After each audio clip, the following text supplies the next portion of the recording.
Vanessa, thank you. We are powered by Kubota. Take on any job with Kubota's range of tractors, mowers and utility vehicles, Andrew. Now here's the big moment, ladies and gentlemen. Last night, the announcement of what was just one added to the Immortal class in Rugby League, the 14th Immortal, the Prime Minister Anthony Albanese on hand to make the announcement. Ladies and gentlemen, the 14th Immortal is Ron Coote.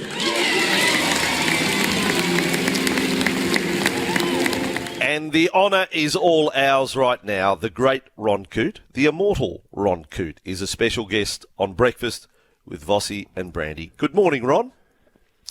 G'day, Vossy and Brandy. How are you, boys? We're so good, Ronnie. Congratulations. Congratulations. It's what a moment it was for you last night. Certainly was, mate. Yeah, it's what a great thing. I mean, I've been in rugby league a long time, and I'm going on 80, so I've had a good life, and that's rugby league has been a big part of it. Yeah. In that room last night, you get to share the moment with your wife, Robin. Flash to the table. If you don't mind me saying, Ron, Bob McCarthy was my football hero as a young bloke, and then all around the room, it's greatness that you are the centre of attention up on stage. You were almost lost for words, Ron. Well, I was. I was a bit empty for words at this stage. But anyway, look, it's just one of those things. I mean, I just rugby league has been part of my life for all my life, I should say. And even as a young kid, my old man played rugby league, and he played with the Roosters, and was played first grade for many years, and I used to get all these war stories over dinner of a night time, so I sort of become addicted to it. Yeah. So your first year at South Sydney was 64, Ron. And Ronnie, your first... I'm losing you. Yeah. Oh, can you hear us? How's that? Can you hear us now? I can hear you now, yeah. Okay. 64 to 71 with the Bunnies. You then moved to Eastern Suburbs, and we had a text this morning that said, was Ron Coote Nick Politis' first big get? How did it come about, you leaving Souths and going to the Roosters? Let me think about it for a minute. But, I suppose Nick was the man there when he first went to the Roosters. That was in the early days, I think, when he first went there, and he was the boss there then, so he done a great job, and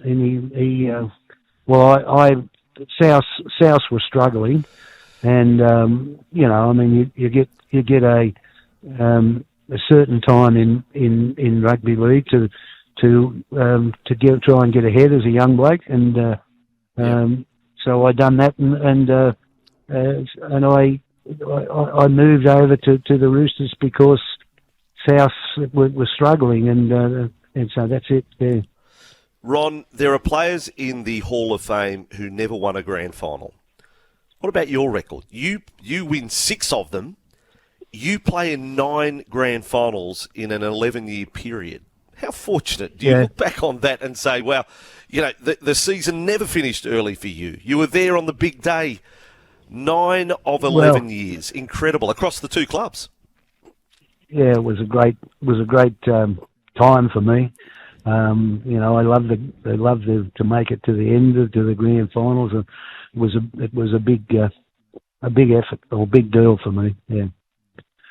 23 times you played for Australia, Ronnie. So there must be some fantastic memories playing with, some of the players that weren't part of either the Souths or the Roosters lineup, and we were just talking about some players like Mike Cleary, who you would have played with at South, but say Ken Irvine, you would have played with him for Australia. Yeah, I mean, there's many players who I played with, and they were great blokes, and it was always great to go into camp and play with these guys and what we did, I love the atmosphere of being in the camp and training, hard training he used to do, and which was suited me fine. I've always been a hard trainer and enjoyed it, and I think that was a part of the secret of my success was how hard I used to train. Can we just get back to the award last night when the actual announcement's made? Because I said at the top of the show this morning, Ron, that Rugby League's known for leaking like a sieve, but no one knew. They may have had a stab and thought that you were getting it, but no one knew. And I spoke to you. Remember, we had the chat last night before the event. I was hosting. I didn't know you were going to get it. We've just had a chat for 10 minutes, you and Robin. It was great to catch up. And I know that you didn't know because you went up to the stage with your jacket on. Everyone else getting inducted into the Hall of Fame knew to have their jacket off so they could get the jacket put on them. You went on to stage with the jacket on, proving you had no idea, Ron, that you were going to have that moment. I didn't have a clue. I mean, I knew I was in the mix, but I couldn't say that I had any. No one give me any suggestion that that I would be the next Immortal. So I was dumbfounded, yeah. Because you've been sitting in this position for a number of times, haven't you, Ron? Like everyone's. Someone said the last 4 times the Immortals have come out, I've been in it. Yeah. Well, that's all of them. That's from when it started.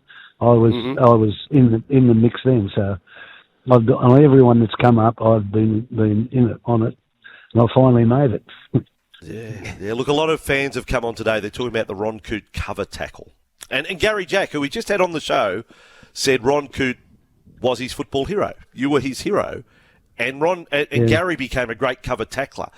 That part of your game, Ron, a skill learnt or just something you love doing and you were bloody good at it? Well, I sort of copied Johnny Raper. He used to do it. And of course, that was part of that's what Rugby League done then. St George probably instigated it, where they had the lock forward would stand back behind the ruck and cover the fence, so as he'd get the wingers and all that, and you'd do away with the extra forward in the rucks, in the close rucks. So that's how it happened, and then I just followed on what Chook was doing, who was a great friend of mine, and we were good mates, and we roomed together in England in 1967 when I went to the Kangaroo Tour. Okay, so the locks used to just roam behind the defensive line, and then that morphed into the halfbacks doing that, Ronnie. And then at a period? Jack Gibson. When Jack Gibson come on, he thought, well, we won't do that. When Jack Gibson come in to coach, he changed it and said, look, we won't have a player standing back behind the rucks. We'll put him up in the line. So we'll with the idea that you'd stop the line being broken, not trying to defend it when it was back. There we go. See, Jack Gibson. Yeah. Jack Gibson, a thinker. Like a thinker of, do something different to what other teams were doing. Yeah, exactly. So, yeah. You have touched so many lives, both directly and indirectly, Ron. Either, fans of the game feel like they know you, who had the pleasure of watching you play, then since then, what you've done in the game of rugby league with the men of league. But then today we even have people saying they've come across you in your time running McDonald's at Newtown. They said, there was one texter earlier today, he said he saw you mopping up a mess and said, well, gee, you've hit hard times, Ron. That you were hands-on. That was you were a business success too, Ron. But there were no shortcuts. Well, I had McDonald's. I'd started in McDonald's, and they put me into McDonald's at Newtown. It was a pretty tough store, so they thought I was the right little bloke to go out there. And I remember that day when I was someone had been sick on the footpath right outside the front of the store. So I was out there cleaning it up. I had staff, but there was no one around, so I thought, oh, shit, I'll do this myself and get rid of it quickly. So I went out and I was doing it, and the bloke said to me, excuse me, he said, he came up to me, he said, are you Ron Coote? I said, yeah. He said, Jesus, how bad are you going? He thought I was an employee of the place, and that's the job they gave me. Yeah, that's very good. The puke off the path in Newtown. What a story. What a great story. Ron, you're very much in demand today, and we've been told time precious, quite obviously. I'm going to say on behalf of every I'm going to take the licence and saying on behalf of every rugby league fan, in all my time of the game, and when there's a Dally M medal winner, there's always someone the next day saying, no, he shouldn't have got it. Universal approval of you today. Respect, Ron. Maybe that's the respect that's been given to you today via people you've never met. Maybe that's the greater honour than the actual being awarded immortal status, Ron. Do you feel that? Yeah, I agree with it. I agree with that. The amount of people who've come to me and shook my hand, and I certainly appreciate it. I mean, I love rugby league, and I've enjoyed the game, and it's sort of made my life so much easier. And my family is the same thing, and it's really good. Well, we said you obviously can't think about Ron Coote and not what he's just done on the field, but what he's done. And I know they judge what's done on the field, Ron, but everyone takes into account the man that you are off the field, and you have been all your life. I've been lucky enough to have chats with you over the years. I've always enjoyed it. Yeah. Congratulations on being named the 14th Immortal. Brandy, thanks, mate. Yeah, thank you, mate.